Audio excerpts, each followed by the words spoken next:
In today's video, I'm going to teach you how to enhance your Canva designs using special symbols, even when text formatting limitations get in the way.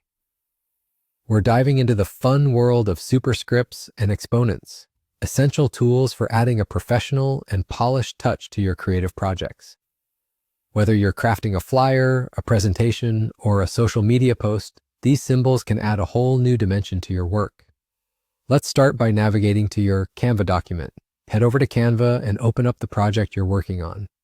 If you're unfamiliar, Canva is an amazing online design tool that makes it easy to create stunning visuals. Once you have your document open, you're ready for the next steps. Now, how do we input those elusive superscripts and exponents? Here's where the emoji keyboard comes into play. If you're using a Windows computer, you can easily access this nifty feature by pressing the Windows key and the period key simultaneously. This magical keyboard gives you access not only to emojis, but also to an array of symbols that can be very handy for our purpose today. Once the emoji keyboard is up and running, navigate to the Symbols section. This is where you'll find the Math Symbols submenu, which includes a selection of superscripts and exponents. Here, you'll see options for various numbers and letters that you can use as superscripts. Simply click on the symbol you need, and it will insert directly into your Canva design. Isn't that neat? These symbols can really help in creating mathematical equations, chemical formulas, or for stylizing text that stands out when normal text options just won't do.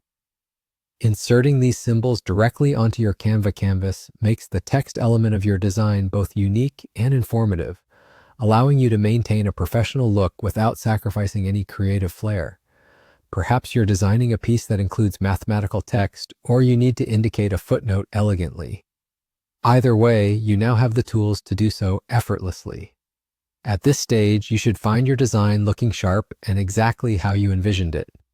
You've successfully inserted whatever math symbols or exponents were required, enriching your design with minimal fuss. And there we have it. You're done. It's that straightforward. By being able to access the emoji keyboard and the extensive range of symbols it offers, you're not just limited to using standard text. You've unlocked a wider creative potential within Canva. Remember, a well-executed design is all about the details, and these small touches can make all the difference. Thanks for watching, and I hope you found this guide useful. Feel free to revisit these steps whenever you need to enhance your future projects. Happy designing, and see you in the next video.